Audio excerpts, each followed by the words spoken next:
Good morning, dear students. This is Neeraj Bhatt and welcome to you Hanswani educational academy. आज मैं आप लोगों को क्लास 7th इंग्लिश में chapter number an alien hand का 9th पढ़ाऊँगा a tiger in the cage का part first video second के द्वारा। उम्मीद करूँगा कि आप लोगों ने फर्स्ट वीडियो देखा होगा और अच्छे से समझा होगा, और आप लोगों को कैसा लगा इसकी प्रतिक्रिया ज़रूर बताएं कमेंट करके कमेंट बॉक्स में। ओके, तो बिना देरी किए हुए मैं वीडियो स्टार्ट करता हूं, लेकिन इससे पहले मैं आप लोगों से रिक्वेस्ट करना चाहूँगा कि यदि आप लोगों ने चैनल सब्सक्राइब नहीं किया है तो सब्सक्राइब करें, जिससे कि इसके आने वाले नोटिफिकेशंस आप लोगों को मिलते रहें और आप लोगों की पढ़ाई हमेशा की तरह कंटिन्यू जारी रहे। तो चलिए, हम लोगों ने पढ़ा था उसमें स्टोरी में कि टिमोदी जो कि एक टाइगर कब रहता है, ग्रैंडफादर उसको तराई के जंगल में देहरा के निकट पाते हैं, वो उसे घर ले आते हैं। ग्रैंड मदर उस टाइगर कब का नाम टिमोदी रखती हैं। पहले तो उसे दूध पिलाया जाता है बड़ा होने के लिए, उसके बाद मटन खिलाया जाता है, फिर बाद में क्या होता है उसे रैबिट और पिजन्स भी दिया जाने लगता है। टिमोदी के दो साथी थे उस घर में। टोटो एक था जो कि मंकी का नाम था, और एक पिल्ला था यानी पपी था। ओके, टोटो क्या करता था, टिमोदी को चिढ़ाता था, उसका पूंछ पकड़ के खींचता था, और यदि टिमोदी गुस्सा हो जाता तो जो पर्दा रहता था टोटो यानी मंकी उस पर चढ़ जाता था। यहाँ तक हम लोगों ने पढ़ लिया था। देखिए, हम लोगों ने यहाँ तक पढ़ा था ग्रैंडफादर तक, और अब पढ़ना एट फर्स्ट ये जो पैराग्राफ है। Clear? At first Timothy appeared to be quite afraid of the puppy and darted back with a spring if it came too near. At first यानी पहले तो जो टिमोदी था ऐसा प्रतीत होता था, appeared माने प्रतीत होना, दिखाई देना, कि जैसे वो बिल्कुल, क्वाइट माने बिल्कुल, अफ्रेड ऑफ माने डरना, पपी माने पिल्ला, कुत्ते का बच्चा, कि पहले तो ऐसा लगता था कि जैसे वो बिल्कुल ही क्या होता था, डर जाता था पपी से। एंड डार्टेड बैक, और पीछे चला जाता था, भाग जाता था, back a spring if it came too near, उछलते हुए, स्प्रिंग माने उछलना, if it came too near यदि वो बहुत नज़दीक आ जाता था। यदि पपी टिमोदी के नज़दीक आ जाता था तो मोदी उससे डर कर दूर चला जाता था उछलकर। He would make absurd dashes at it with his large four paws and then retreat to a ridiculous closely safe distance। तो क्या था, ही वुड मेक अब्सर्ड माने बेतुका, मूर्खतापूर्ण, डैसेज माने उछलना कूदना, वो मूर्खतापूर्ण जो है उछाल या उछाल मारता था यानी कूदता था एट इट पपी पर, with his large four pause, अपने बड़े बड़े आगे के पैरों से। एंड देन रिट्रेट माने पीछे हो जाना, एट आ रिडिकुलसली सेफ डिस्टेंस, रिडिकुलसली माने होता है हास्यास्पद, और फिर क्या हो जाता, हंसकर क्या हो जाता था, पीछे हो जाता था एकदम साफ दूरी पर, सुरक्षित दूरी पर। ओके, कहने का मतलब क्या था, पहले तो फिर कुत्ते को डराता था पपी को, फिर क्या हो जाता, पीछे हो जाता।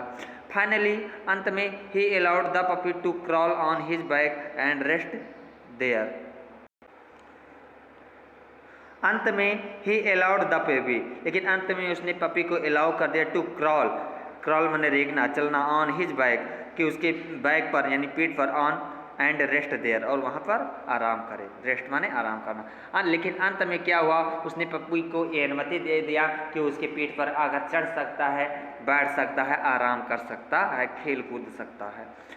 One of Timothy's favourite amusement was to stalk anyone who would play with him. अब देख लीजिए, अभी आंसर आएगा लिखने के लिए, समझ में आए बच्चों?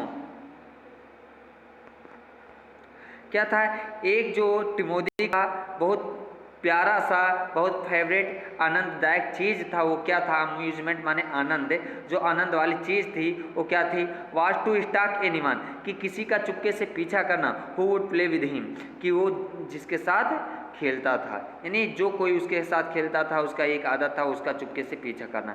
एंड सो, और ऐसा करते हुए when I came to live with grandmother, grandfather, और जब मैं ग्रैंडफादर के साथ रहने आया, राइटर बोल रहा है कि जब मैं ग्रैंडफादर के साथ रहने आया, I became one of the tigers favourites, तो मैं क्या हो गया, इसीलिए जो टाइगर था यानी टिमोदी था उसका फेवरेट हो गया। टिमोदी का एक ये आदत था कि अगर कोई उसके साथ खेलता था तो टिमोदी उसका जो है चुपके से पीछा भी करता था, जैसे है मतलब साथ नहीं छोड़ना चाहता था, इसलिए मैं टिमोदी के साथ आया तो उसके साथ जब खेलता था, इसलिए जो है मैं टिमोदी का फेवरेट हो गया, प्रिय हो गया। With a crafty look in his glittering eyes, एक धूर्त चालाकी भरी आंखों से, धूर्तता भरी आंखों से, इन हिज ग्लिटरिंग आइज, उनकी चमकती हुई आंखों में, एंड हिज बॉडी क्राउचिंग, और उसका जो बॉडी था क्राउचिंग का, उसका बॉडी क्रैचिंग हो रहा था यानी झुका रहता था, यानी अपनी कनिंग आई से, कनिंग माने धूर्तता भरी आंखों से जिसमें चमक रहती थी, उसकी बॉडी झुकी हुई रहती थी। ही वुड क्रीप क्लोजर, वो धीरे धीरे नज़दीक आ जाता था, सरक जाता था, क्रीप माने सरकना रेंगना यानी नज़दीक आ जाता था चल के, एंड क्लोजर पास टू में, वो मेरे चलकर धीरे धीरे क्या हो जाता था, कनिंग आई से, यानी धूर्तता, जैसे लग रहा था उसमें कोई चालाकी हो, लेकिन उसमें शाइनिंग भी था, चमक भी थी आँखों में, और वो धीरे धीरे चलकर मेरे पास आ जाता था। Suddenly making a dash for my feet, और एकाएक मेरे फीट पर क्या करता उछाल भी मारता। Okay, rolling over on his back, उसके बैक पर रोलिंग करते हुए, लुढ़कते हुए, एंड किकिंग विद डिलाइट, और उसे किक माने पैर से मारना, और खुशी से उसे मारता था, and pretending to bite my ankles, और बहाना करता था कि जैसे कि वो मेरे एंकल्स को काट रहा हो। एंकल्स माने होता है टखना, पैर के नीचे का भाग जहाँ एड़ी होता है। Okay, suddenly making dash for my feet, वो क्या करता था, मेरे फीट के लिए क्या करता था, उछाल मारता था यानी प्रहार करता था। रोलिंग ऑन हिज बैक, उसके पैरों बैक पर, पीठ पर मैं क्या हो जाता था, लुढ़का करता था, एंड किकिंग विद डिलाइट, और उसे किकिंग खुशी से मारदाग भी करता था, and pretending to bite my ankle, और वो बहाना करता हुआ था कि जैसे कि वो मेरे एंकल्स को क्या कर रहा हो, काट रहा हो। यहाँ पर देखिए बंदर टापू जो है पकड़ कर खींचता था और ऊपर चढ़ जाता था। Okay, he was by this time the size of a full grown retriever, इस समय तक वो जो है बहुत ही बड़ा क्या हो गया, जानवर हो गया था। रिट्राइवर माने कुत्ते की नस्ल का, जैसे कुत्ता बड़ा हो जाता उसी तरह से क्या था, वो कुत्ते की नस्ल का हो गया था, यानी कि एक बहुत बड़ा जानवर, यानी जैसे टाइगर होना चाहिए उस तरह से हो गया था। ओके,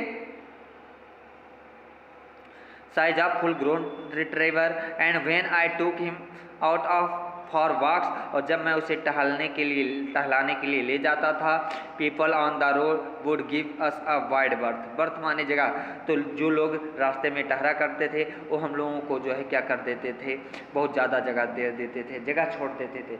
जब मैं टाइगर को अपने साथ लेकर टहलाने ले जाया करता था तो लोग जगह अपने आप बना देते थे, छोड़ देते थे टाइगर से डर कर।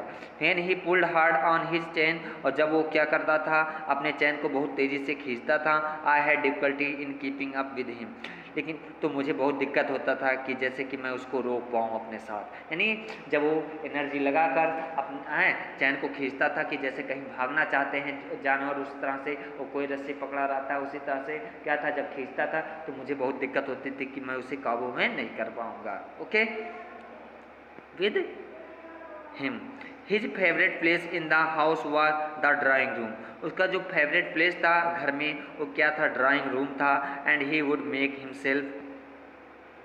Himself comfortable on the long sofa, अभी ऐश्वर्य आएगा, और अपने आप को जो बड़ा वाला सोफा था ड्राइंग रूम में उसी पर जो है अपने आप को कंफर्ट फील करता था, यानी अपने आप को आराम महसूस करता था। कहाँ पर, सोफे पर उसे मज़ा आता था।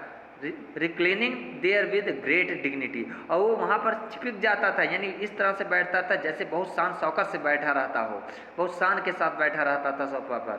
And snarling at anybody who try to get him off माने उतारने से है, और यदि कोई उसे उतारने का प्रयास करता तो उस पर वो भौंका नहीं गुर्राता भी था, यानी कोई उसे जल्दी उतार नहीं सकता था। जब वो सोफे पे बैठ जाता था वो क्या करता था, गरजना करता था। Timothy had clean habit, Timothy की जो आदतें थे साफ सुथरी थे। And would scrub his face with his paws exactly like a cat, और लेकिन वो क्या करता था, अपने पैरों को and would scrub his face with his paws exactly like a cat, जैसे कोई कैट क्या करती है, सही सही तरीके से एग्जैक्ट तरीके से अपने पैरों से अपने फेस को स्क्रब करती है, उसी तरह से टिमोथी भी किया करता था। इस स्क्रब माने रगड़ना मलना। Okay. He slept at night in the cook's quarters, quarter माने कमरे में से है मतलब है, और रात में जो कुक के क्वार्टर में सोया करता था। And was always dilated eight being let out by him in the morning, और जब उसे बाहर ले जाया जाता था तो इस पर वो बहुत खुश हुआ करता था सुबह में। जब क्या था, वो रात में कुक के कमरे में सोया करता था और सुबह सुबह जब उसे लोग ले जाया करते टहलाने के लिए तो बहुत खुश हुआ करता था। इस तरह से प्यारे बच्चों पार्ट फर्स्ट समाप्त होता है। उम्मीद करता हूँ आप लोगों को समझ में आया होगा। अब मिलता हूँ आप लोगों के साथ अगले वीडियो में, अगले पार्ट में। तब तक के लिए सभी लोगों से थैंक यू।